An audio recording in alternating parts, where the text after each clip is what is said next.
വെള്ളവും വളവും കൊടുത്ത് മറാത്തയിൽ ശിവസേന വളർത്തിയ ശിവജിയെ മണ്ണും ചാരി നിന്ന ബി.ജെ.പി. കൊണ്ടുപോയി. മുംബൈയിൽ അറബിക്കടലിൽ ശിവജിയുടെ പ്രതിമ നിർമ്മിക്കുകയാണ് ബി.ജെ.പി. ചെലവ് 3600 കോടി രൂപ. അതായത് ഒരു 400 കോടി രൂപ കൂടി ഉണ്ടായിരുന്നുവെങ്കിൽ വിഴിഞ്ഞത്തിന് സമാനമായൊരു തുറമുഖം പണിയാം.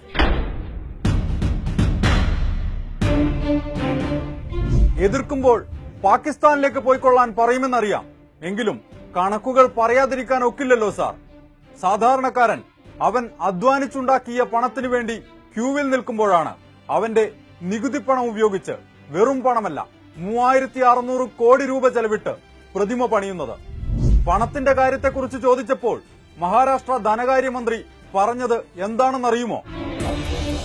പ്രതിമ നിർമ്മാണത്തിനുള്ള പണം 1 മിനിറ്റ് കൊണ്ടുണ്ടാക്കും. പണം പ്രശ്നമേയല്ല.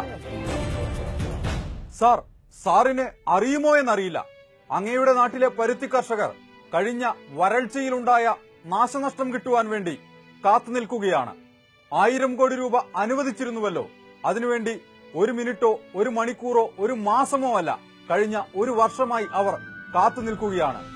പിന്നെ ഒരു കാര്യം കൂടി, അങ്ങയുടെ നാട്ടിൽ ഹീമോഫീലിയ രോഗികളുണ്ടല്ലോ, അവർക്ക് 25 കോടി രൂപ അനുവദിച്ചാൽ അവരുടെ ജീവിത പ്രശ്നം തീരും.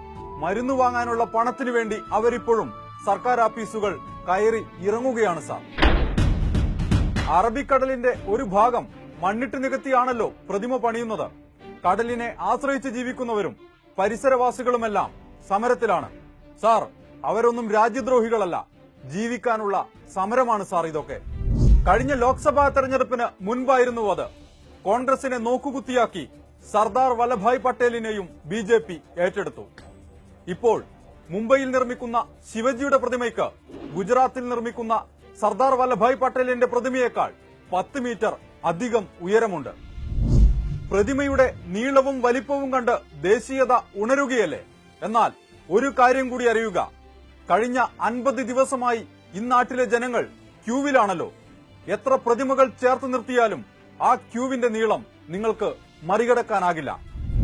അതിനിടെ മഹാരാഷ്ട്ര മുഖ്യമന്ത്രി ദേവേന്ദ്ര ഫഡ്നവിസ് പറഞ്ഞത് കേട്ടില്ലേ? എതിർപ്പുകളൊന്നും കാര്യമാക്കുന്നില്ല. ശിവജിയും അങ്ങനെയായിരുന്നുവത്രേ. പ്രധാനമന്ത്രി നരേന്ദ്രമോദിയും ഇത് തന്നെയാണ് ആവർത്തിച്ചത്. ഇത് ശിവജിയുടെ സാമ്രാജ്യമല്ല, ഇതൊരു ജനാധിപത്യ രാജ്യമാണ്.